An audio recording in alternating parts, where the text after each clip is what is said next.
বিভিন্ন সময় হারিয়ে যাওয়া চুরি যাওয়া মোবাইল উদ্ধারে ফের বড়সড় সাফল্য পেল মালদা জেলা পুলিশ। জেলার বিভিন্ন থানা এলাকায় অভিযান চালিয়ে উদ্ধার করল বিভিন্ন নামিদামি কোম্পানির 5 শতাধিক মোবাইল।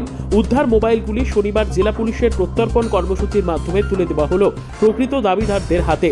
এই উপলক্ষে এদিন মালদা জেলা পুলিশের পক্ষ থেকে জেলা পুলিশ অফিসে এক অনুষ্ঠানের আয়োজন করা হয়। উপস্থিত ছিলেন জেলা পুলিশ সুপার অভিজিৎ ব্যানার্জি, অতিরিক্ত পুলিশ সুপার সম্ভব জৈন, ডিএসপি হেডকোয়ার্টার দীপেন তামাং সহ অন্যান্যরা। তারা সকলে মিলে এদিন জেলা পুলিশের প্রত্যর্পণ কর্মসূচির অধীনে উদ্ধার 594টি মোবাইলের মধ্যে 66 জন প্রকৃত দাবিদারের হাতে আনুষ্ঠানিকভাবে তাদের মোবাইল তুলে দেন এবং বাকি মোবাইলগুলি বিভিন্ন থানা এলাকা থেকে প্রকৃত দাবিদারদের তুলে দেওয়া হবে, এমনটাই জানান জেলা পুলিশ সুপার অভিজিৎ ব্যানার্জি।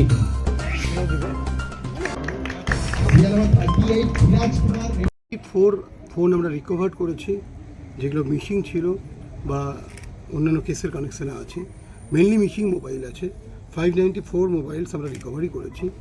আমাদের এসওজির টিম এবং অন্যান্য যে ইউনিট আছে তাদের একটা কোঅর্ডিনেটেড এফোর্ট, তারা এফোর্ট দিয়ে বিভিন্ন পকেট থেকে আমাদের স্টেটের অ্যাজ ওয়েল অ্যাজ ডিস্ট্রিক্টের বিভিন্ন পকেট থেকে যে সমস্ত মোবাইলগুলো মিসিং হয়েছিল সেগুলোকে রিকভারি করেছে। তার মধ্যে আমরা 66 জনকে আজকে এখানে টোকেন দিচ্ছি। বাকিগুলো আমরা সাব ডিভিশন থেকে বা থানা থেকে আমরা এগুলো তাদের কাছে পৌঁছে দেবো, উপযুক্ত প্রমাণ সহ তাদেরকে হাতে হ্যান্ড ওভার করবো। দেখা যাচ্ছে ফোন বেশি রিকভারি মেনলি ইংলিশ বাজারে সবচেয়ে বেশি রিকভারি হয়েছে। 170 রিকভারি ইংলিশ বাজার থানা থেকে হয়েছে। অন্যান্য থানাতেও হয়েছে। মিসিংও ইংলিশ বাজার থানাতে রিপোর্ট বেশি ছিল, ডিস্ট্রিক্টের হেডকোয়ার্টার, সো এখানে রিপোর্ট বেশি হয়, বিভিন্ন লোক এখানে কার্যসূত্রে আসেন। তো 170 তার মধ্যে রিকভারি হয়েছে। 206 মিসিং ছিল। 83% of the missing mobile have been recovered.